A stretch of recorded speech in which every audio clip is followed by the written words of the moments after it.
My name is Cynthia Slavens, and I am the Director of Production Mastering for Pixar. And my team is responsible for, in a nutshell, making the movies into everything that they will be out in the world. We're responsible for color correction and image processing and all the final deliverables that go everywhere in the world: film, digital cinema, high def, standard def still on occasion as needed. And then we're also simultaneously running alongside the productions and creating all of the in-progress screening masters as well. I think that part of it is that, you know, as we see as this becomes a more consistent conversation in the industry, you know, what we'll find is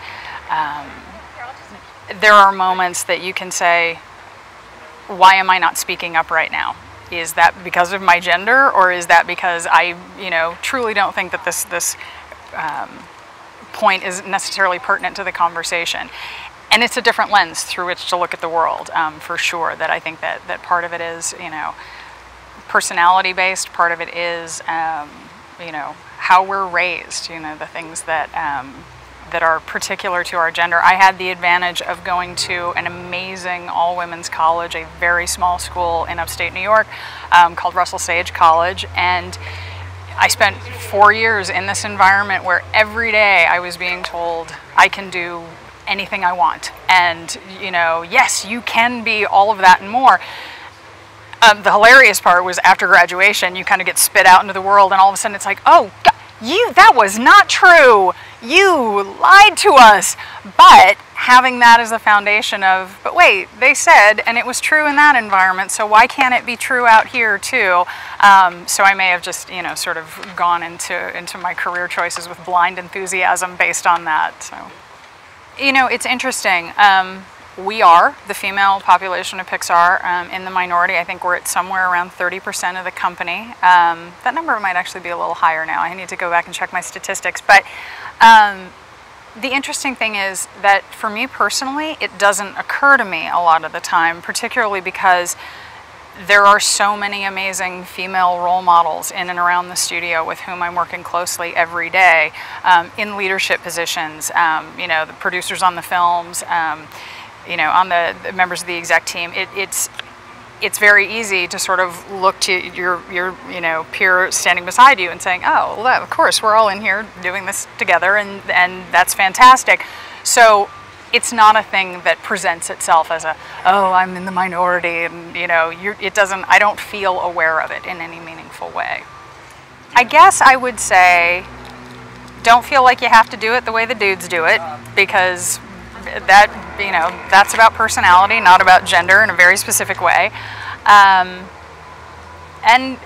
you know, don't be afraid to have an opinion. I think that, you know, there are a lot of very talented women that I know who often, you know, will not feel open or free to express themselves. And I think that, you know, second guessing ourselves less in the grand scheme of things can be really valuable.